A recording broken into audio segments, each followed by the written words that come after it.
नमस्कार श्रोताओं, हमारे यूट्यूब चैनल देहाती कहानी में आप सभी लोगों का हार्दिक स्वागत मैं अभिनंदन करता हूं। श्रोताओं, आज मैं जो आपको बताने जा रहा हूं उसे ध्यान से सुनिए।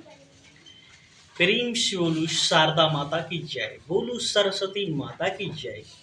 श्रोताओं, पृथ्वीराज चौहान ने शब्द वेदी बाण विद्या कैसे सीखी थी? शब्द वेदी बाण विद्या कौन सी विद्या है दोस्तों? वो है शब्द वेदी बाण विद्या जो आवाज पर बाण चलाया जा सकता है। आवाज से बाण चलाया अगर आपने आवाज सुनकर बाण चला के उसी की मृत्यु हो जाएगी जिस पर आपने बाण चलाया।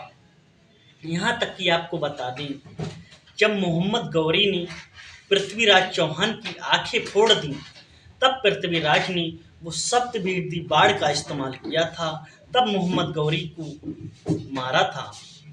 अब मैं आपको बता दूं कि ये विद्या कैसे सीखी थी पृथ्वीराज चौहान ने। दोस्तों, पृथ्वीराज चौहान पहले अजमेर के राजा थे। जब वो गुरुकुल में शिक्षा अध्ययन कर रहे थे तभी गुरुजी ने बताया कि दशरथ ने श्रवण कुमार के ऊपर जो बाण चलाया था तो केवल उनकी आवाज सुनकर चलाया था, धिपनी सुनकर चलाया था। उसे कहते हैं शब्द वेदी बाण। अब दोस्तों, कहा इस विद्या को कौन सिखाएगा? तब वो गुरु बोले कि इस विद्या को भारत में कोई नहीं सिखा सकता है।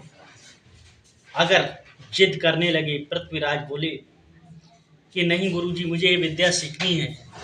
तब गुरु ने कहा, महाभारत के काल में एक एकलव्य नाम का एक बालक था दोस्तों, उसने सीखी थी।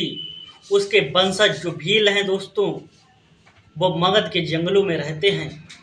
अगर वो आपको सिखा दी तो आप सीख सकते हैं दोस्तों। पृथ्वीराज चौहान अपने कुछ दोस्त मित्रों को साथ कर अजमेर से निकलकर चल देता है सीधे मगध के घने जंगलों में। दोस्तों, जब वो मगध के घने जंगलों में पहुंचा तो देखा वहां क्या होता है श्रोताओं। मगध के घने जंगल थे, वहां ढूंढते ढूंढते भीलों का सरदार मिला। उसने कहा, पृथ्वीराज चौहान ने कहा, मुझे शब्द वेदी बाण विद्या सीखनी है। तो वो बोला, मैं आप लोगों को, क्षत्रिय लोगों को ये विद्या नहीं सिखा सकता हूँ, क्योंकि हमारे एकलव्य को आपके गुरु द्रोणाचार्य ने उनका अंगूठा ले लिया था, इसलिए मैं आपको ये नहीं सिखा सकता हूँ।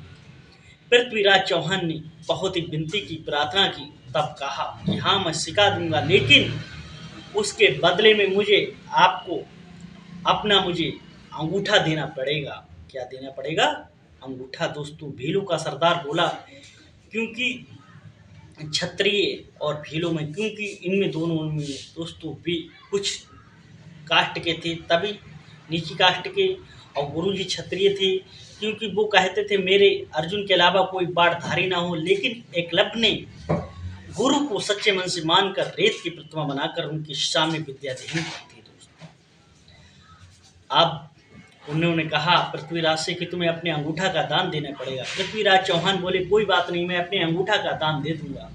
दोस्तों, पृथ्वीराज चौहान ने ऐसे करके, तुरंत अपनी आपको बता दें, ऐसे करके तलवार और कैंची उठाई, ऐसे अंगूठा काटने जा रहे थे, तभी उनके सरदार ने रोका कि नहीं, मैं तो आपकी सिर्फ परीक्षा ले रहा था, मैं आपको जरूर सिखाऊंगा शब्द विद्या। दोस्तों, इस तरीके से शब्द वेदी बाण विद्या दोस्तों गुरु इन भीलों के सरदार ने पृथ्वीराज चौहान को सिखाई। वो ही बाण, शब्द वेदी बाण विद्या दोस्तों, जो काम में आई थी जब मोहम्मद गौरी ने कई बार आक्रमण किया पृथ्वीराज चौहान ने, लेकिन मोहम्मद गौरी को जीतने नहीं दिया। दोस्तों, लास्ट में जब मोहम्मद गौरी ने पृथ्वीराज की आंखें फोड़ दी, तब पृथ्वीराज चौहान ने उसी शब्द वेदी बाण विद्या से मोहम्मद गौरी को मारा था। दोस्तों, शब्द वेदी बाण विद्या एकलव्य थे दोस्तों, क्योंकि जब वो उधर अर्जुन पांडव द्रोणाचार्य से पढ़ाई कर रहे थे गुरुकुल में, तब दोस्तों उन्हें विद्या देने से मना कर दिया था द्रोणाचार्य ने कि तुम नीची कास्ट को हो, मैं तुम्हें विद्या नहीं दे सकता हूँ। लेकिन कुत्ता भौंक रहे थे, उन्होंने कुत्तों को भौंकते हुए दोस्तों बाढ़ चलाया। एकलव्य ने सीधा उनके मुंह में लगा था, कोई नुकसान भी नहीं, आवाज भी बंद। इसको देखकर गुरुजी चकित हो गए कि ऐसा कौन सा वार्ड है। इसीलिए दोस्तों उन्होंने कहा मेरे गुरु आप हो। एकलव्य ने कहा तो गुरु द्रोणाचार्य दोस्तों घमंडी थे, उन्होंने उस एकलव्य का अंगूठा दान में मांग दिया। दोस्तों इस तरीके से पृथ्वीराज चौहान ने शब्द वेदी बाण विद्या सीखी थी। अगर आपको ये छोटी सी मेरी वीडियो अच्छी लगी तो लाइक शेयर, चैनल को सब्सक्राइब जरूर करें। जय हिंद, वंदे मातरम।